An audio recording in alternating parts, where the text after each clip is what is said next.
Hey everybody, welcome to the Voice of Woodworking. This is the Roundtable Edition, and today we're here with Steve Anderson, owner of Clearwater Paddles. Now, Steve is a preacher on the weekends, and the rest of the week, he pretty much woodworks. So welcome, Steve. How are you doing today? That's about half accurate, but yeah, that's awesome. It is good. It is good to be I actually here. enjoy that analogy because in my head, that's all you do is you work one day a week, and then you spend time in your shop, and that's awesome because it gives you a lot of time with your paddles. And now you are like the paddle guru.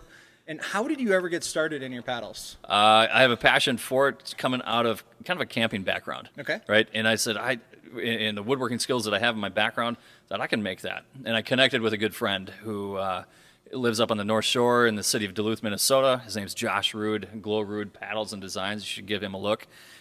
He showed me just a couple tips and tricks. And from there, it kind of sparked a passion. It's functional art. Is really what it is. That's what I love about your paddles. Not only are they high quality paddles, but I mean they are just absolutely beautiful. And it is an art to make paddles. And you don't see many guys making paddles, and that's one thing that really draws me to you is how you've taken these paddles and you've just transformed them into your own now, and that's really awesome.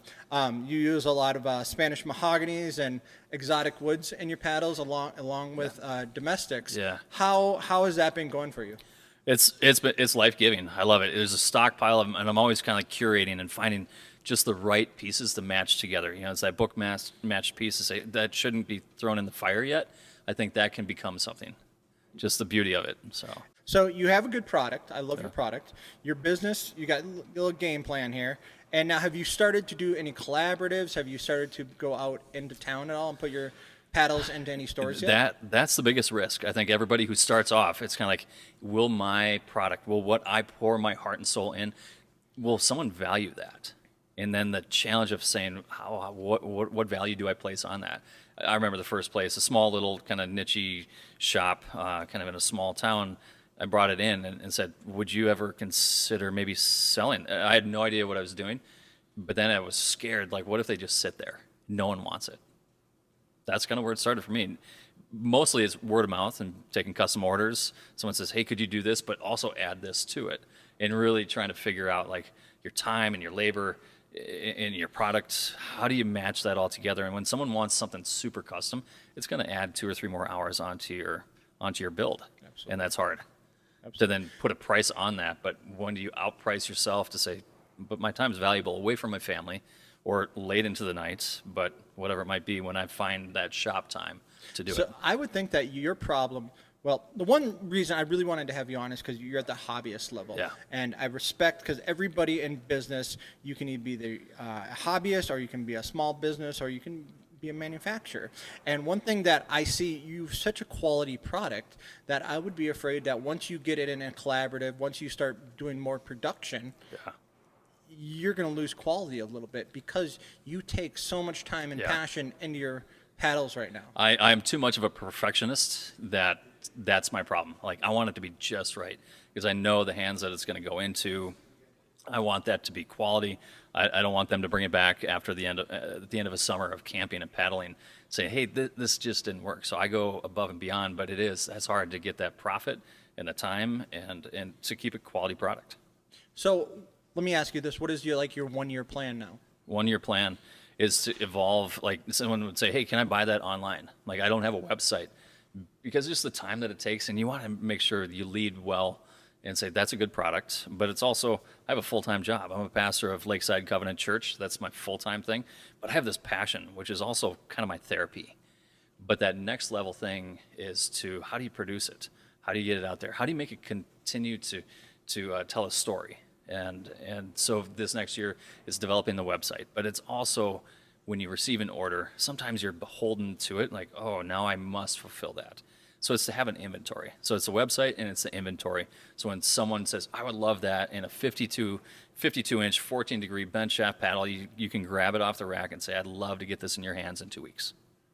And I think that's one of the scariest things is when you go from a hobbyist and you go make something with passion, and now you're selling it for a price.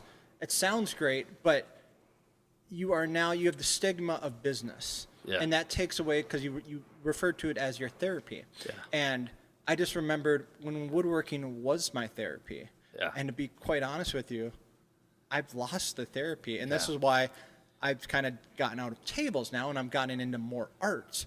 woodworking art because that is my therapy. I'm trying to find my zen, find my therapy again, and that's why I'm reverting to art. So I want you to be very careful going out, trying to mass produce these, or just increasing your production, because you don't want to lose that therapy. Yeah, and I struggle, and there have been highs and lows, and I think I've talked to you about this, about when your passion is lost because of production, and what's that balance?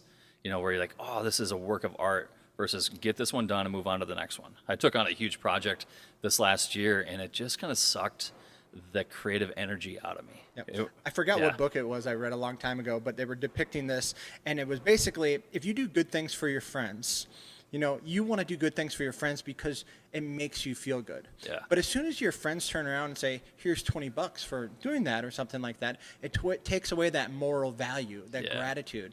And it really hits home with me. And that's where I feel like you're at right now, having that passion. And you don't do it for money. You don't make these. These are just... It's nice to buy that next tool. It's nice right? to have that. I'm actually pretty extroverted, so I love mixing it up with people, getting to know people, to really telling the story. And also part of Clearwater Paddles is that we're partnering with World Vision, which is a nonprofit organization that believes that the water crisis that we have can be solved in our generation. So part of the proceeds of Clearwater Paddles that then goes to support the fundraising for World Vision. So it's about telling a story. Telling a story of like, hey, this wood has been reclaimed, it's been rescued from a dumpster, or it's been rescued from going off to a trash bin, whatever it might be, that's been repurposed. And there's a story there in each of the paddles of where the wood came from. I think the very first paddle I ever made was just scrap lumber. When my parents were downsizing, moving their house, we were clearing out all the stuff that you accumulate after 45 years. And I put it back, and I opened up this cedar 4x4, clear cedar, long grain. And I thought, this has potential. So sharing stories with like that, but that's hard because you can't scale those stories.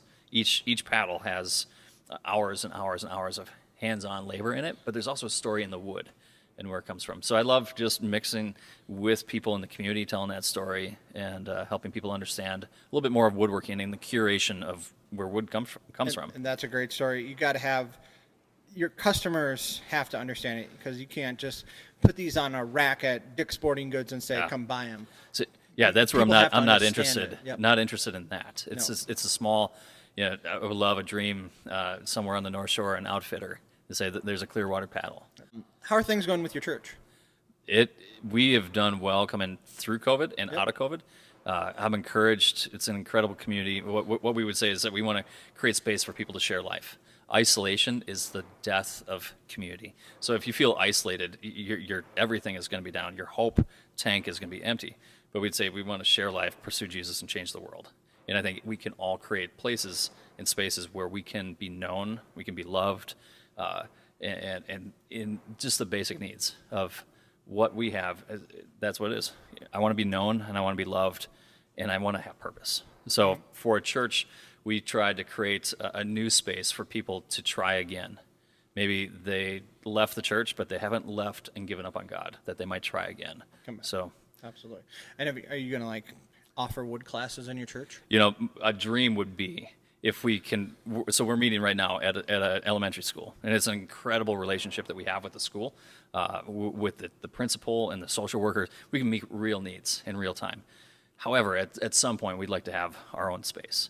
And if it's a light industrial warehouse space that we have an extra 4,000 square feet, wouldn't it be incredible to connect with men who often have a hard time connecting at church, to create like a wood shop, like a co-op, someplace where you can come on in and you can get people's buy-in. I mean, it's just like Snap Fitness or all these other places. You have a key card and you create a little bit of a membership, but it's a space for people to come together to work on things, collaborate, meet a need. I want you to know how you figure out that insurance, but with the key card insurance, get that good.